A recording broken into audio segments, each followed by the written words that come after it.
I'm just about to start Okay. already. Hey. Hi, and welcome to Hera Interviews.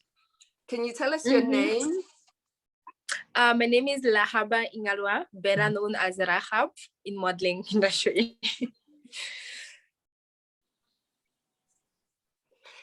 Okay, and so you're a model and you've modeled on some great platforms. I've noticed you've modeled in the UK.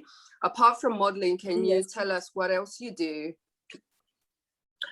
Okay, I also have an online shop which is called Ravenda Posh, and I'm just about to launch my beauty line, which is starting with 4 shades of black lip gloss, mostly for black and brown kids, because we want to be represented. And I also have a non-profit organization which is called Worthy You Foundations. It's an organization that basically just promote and advocate for quality education, climate change, and empowering the youth. Because I personally am from the northern part of Namibia in a village, and somebody that came from where I came from cannot be succeeding in my country. Like, that's the stereotypes. Like, you need to be, like the education there where we came from, we used to go to school without like full uniforms, no shoes, and all of these things. And even your English shouldn't be nice, So Wow. for me to do what I feel like what I have accomplished so far in my life, I feel like I have a platform just to empower other girls from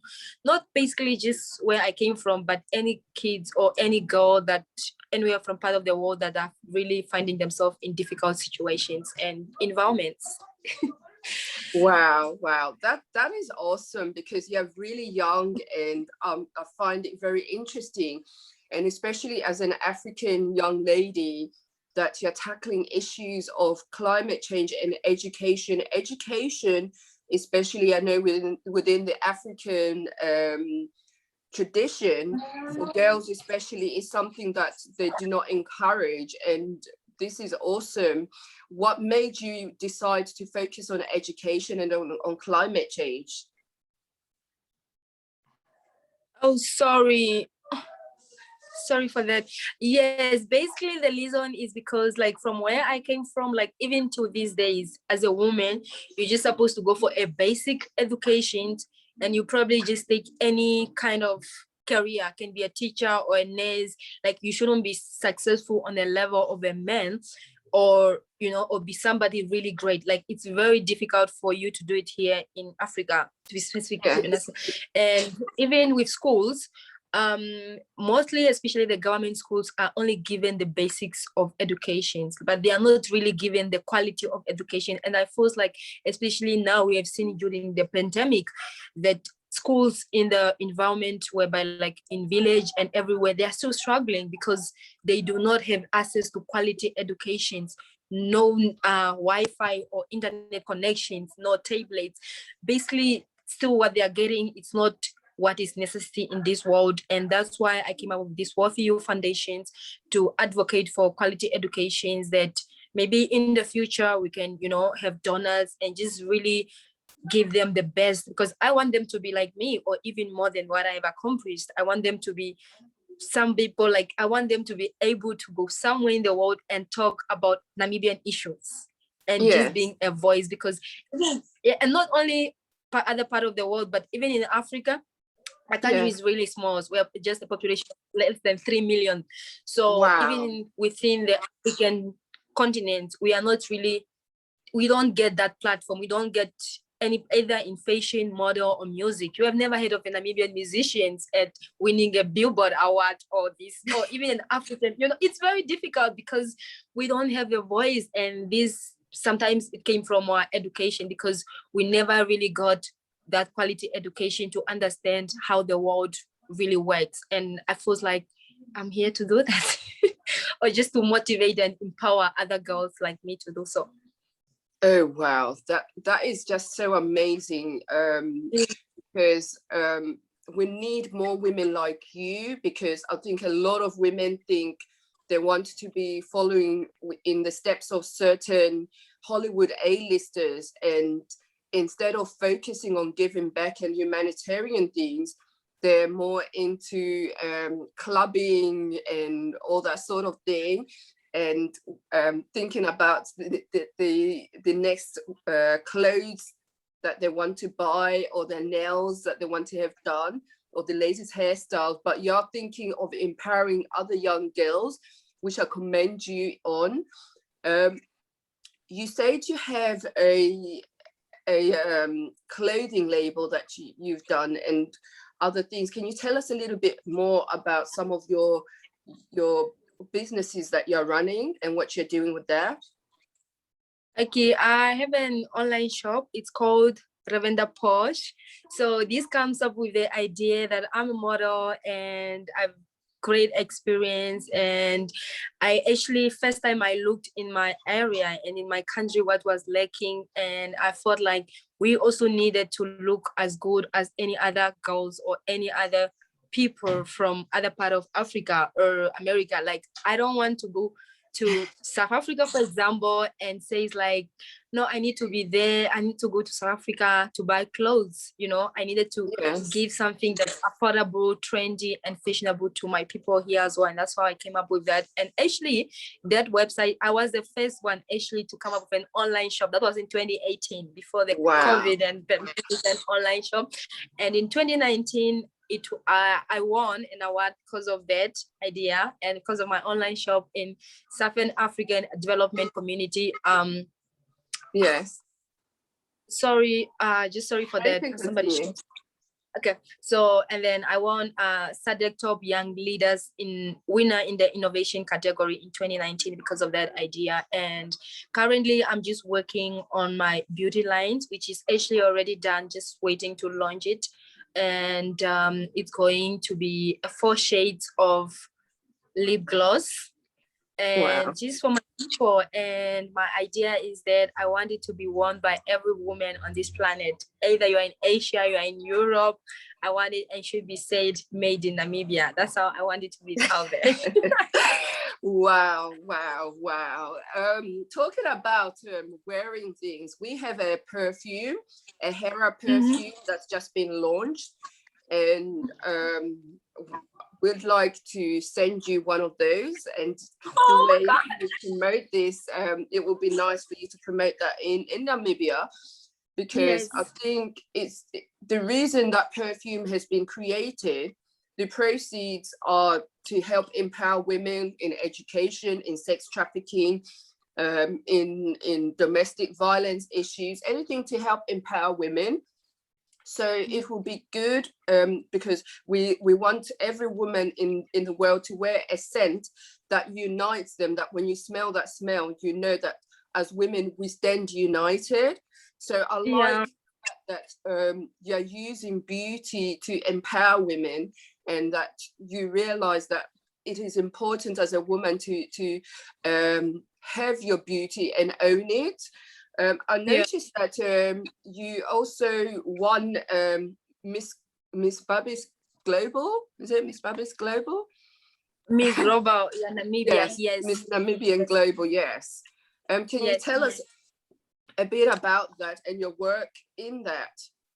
Yes, actually, I'm the current Miss Global Namibia of 2021. Congratulations. Thank you so much. And I'm going to represent my country in Indonesia this September. So it's a platform whereby over 60 girls from all over the world are coming together and just really doing great stuff. And the reason why I decided to take part in this organization, because they empower women, they're slogan, they unite women, and they also promote culture. And culture is very important to all of us. And I feel like we need to take our cultures to other countries as well. Everybody, what defines us are actually our culture. The reason why we are doing what we are doing is because of our culture, and that's our backbones. And I'm just so excited to be going there, and hopefully I'll get better results, good results. Okay, yes, that sounds amazing, because I saw photos of you with young children. What exactly do you do in that arena? Yes, actually with my organization, we're starting from Windhoek, because I'm currently in Windhoek, which is the capital city of Windhoek. The Warfare Foundation, we do soup kitchens, and we donate soup kitchens to kindergartens, and I just go there and I teach them. We sing together. We just really kids that are from very disadvantaged backgrounds. And this, like for instance, the one that I did last month, it's from a location called Havana, which is an informal settlement in Windhoek, and that's where I was living first time when I came to Windhoek. There is no electricity, there is no water, there is no proper actually, like I remember there was a time one day, and that time I was going to a university and I have to walk 2 hours to go to the university. It was it was, I remember one day it was raining and the rain was going through the corrugated irons, and I was like, I have to wake up and just to keep it going through. And I think those are some of my experience what I went through, because I didn't just wake up or I didn't become who I am because of or this because of my experience. And to just go there and see those kids really starting from there or being there, they need help. And I think those are some of the things that really drives me and be the woman that I want to be. And wow. Yeah. You said something that we in the West take for granted. I used to complain traveling 1 hour to university or even 30 minutes. And you said you travel 2 hours, and we often take education, especially here in the West, for granted because it comes free. Because I remember this day I was writing my computer user skill test, and we don't write the exams. We only write 4 assignments, 4 tests. This was my last test, and I knew that if I don't go write it, and I didn't have taxi money to go to the university, and I know that, and I knew that if I didn't go, I was going to fail. If I go, I know I was going to pass. Regardless of, I know I was going to get good marks to pass. So, and then, and mind you, walking a 2-hour miles in Africa or in a city in Windhoek, it's not as easy as doing it in West, like in London, whereby you are always covered by the buildings are nice long, and it's not like that. If you are walking, it's like, so I did that. I remember I wake up at 8 o'clock, 9 o'clock, and 10, actually at 10 o'clock. And when I arrived there, I think I arrived there by 11, and I was so lucky that there was another group that was going in at 12, and I went in and I passed that. And I think that is still today, that's my most best experience ever at the university. I mean, like, it wasn't easy back then, but looking back to it, I was like, I really did it. And just really proud of myself. I'm proud of you. It moves me what you're saying, because for me, I'm very, very passionate about education, and so is the Hera, where we want to empower more women to get education and to be educated, because it's something that a lot of countries, especially in certain parts of the world, that they do discourage for women not to be educated and don't see the importance of it. But when you have education, you have a lot, you have everything. What are the things that you'd give advice to other women that you found yourself to have been useful along your journey? Thing is to never give up. Keep fighting, and it's not an easy journey. It's not an easy journey. The obstacles, there will be people that will try to put you down, or just really just doing all sorts of stuff, but just keep going and keep doing, because I do believe that in every obstacles that you face, there's always the right at the end of the tunnel, and the fruits that they're going to harvest on top there, it's amazing, it's beautiful. So and I do feel like women, we shouldn't be put in box. We should go out there and experience and be the best we could be. Like, let's follow us out of our potential. We have so much potential that we can be better in this world. And I think if we should be given those platforms and we should fight for them, we're going to be amazing. We're going to be amazing. Definitely. what apart from what advice would you give women yourself? Where do you see yourself in 5 years' time? I just want to keep doing what I'm doing. Yes. I would like, actually, I have a dreams that one of my biggest dreams when I was young, like when I started doing this journey, is because I would like to be a spokesperson or like to be an ambassador of a big organization in this planet. I just want to be a representation, because what I am doing, I'm just not doing it because I wake up and I want to do it. I do it. I do it. I have an experience. I'm from the background there. I know how it feels to be there, and that's why I think in 5 years I would like just to be somewhere where I'm motivating women and empowering them and being their voice and supporting them to be who they want to be. Yes. Wow. And what advice would you give to young girls from the things that you've experienced?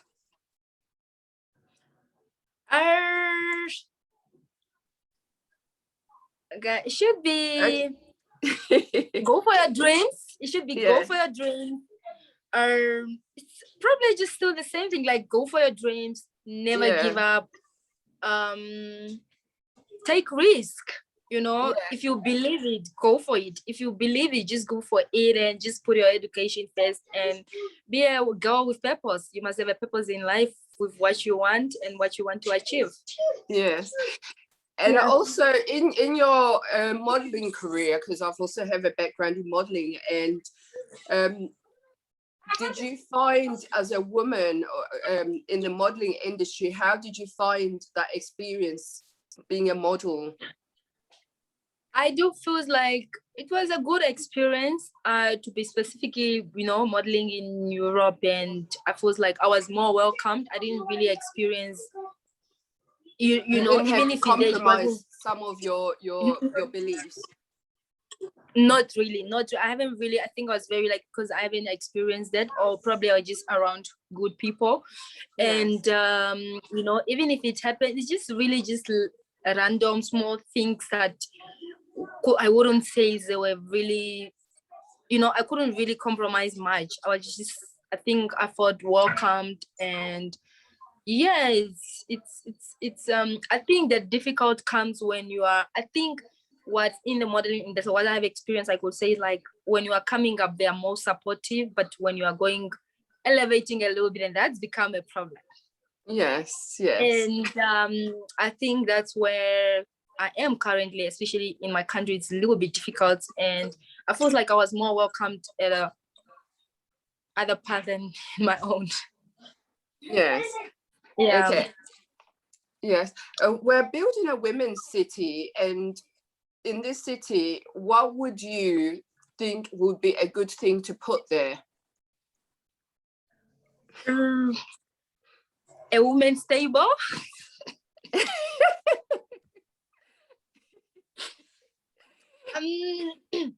Women, we like, I think what you should put in, like, it's a, can I say a library or a theater? It can be a tea rooms whereby women are just coming together to celebrate their achievements and giving each other, supporting each other, just talking, just whereby we can go and feel at home and welcomed and appreciated, and